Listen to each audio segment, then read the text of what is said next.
General election 2024 election commission की दी गई तारीख का आज आखिरी रोज़ था।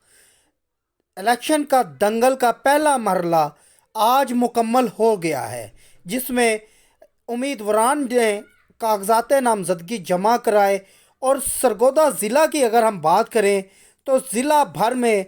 5 कौमी और 10 सूबाई असम्बली के लिए 416 उम्मीदवार जो है वो सामने आ गए हैं, जिसमें कौमी असम्बली के लिए 111 उम्मीदवार सामने आए हैं, जबकि सूबाई असम्बली के लिए 305 उम्मीदवार सामने आए हैं।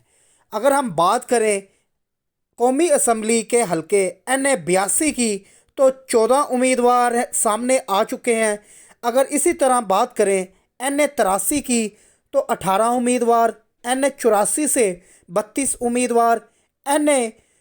85 से 25 उम्मीदवार, NA 86 से 22 उम्मीदवार। इसी तरह अगर हम बात करें सूबाई असम्बली की, तो PP 71 से 21 उम्मीदवार, PP 72 से 16 उम्मीदवार,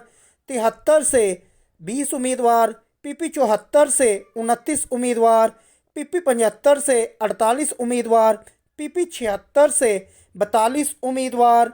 PP 77 से 37 उम्मीदवार, PP 78 से 26 उम्मीदवार, PP 79 से 34 उम्मीदवार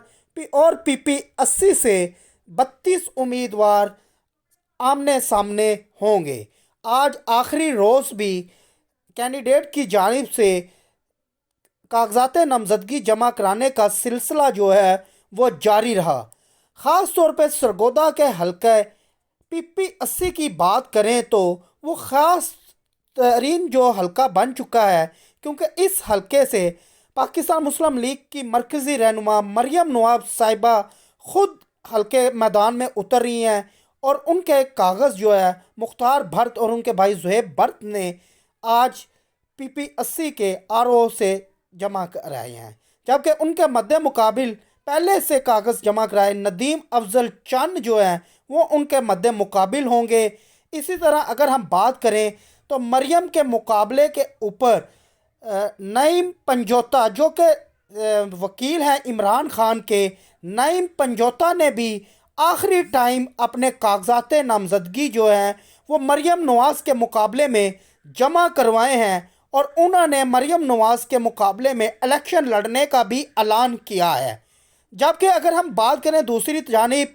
तो मुस्लिम लीग के जो रहनुमा थे तकरीबन 14 उम्मीदवार जिन्होंने कागजात नामजदगी जमा करवाए थे, उन्होंने आज मीडिया से गुफ्तगू करते हुए बताया कि हमने अपने कागजात जो नामजदगी जमा कराए हैं वो वापस लेने का ऐलान किया है, और तमाम 14 के 14 मरियम नवाज़ के हक़ में बैठ गया।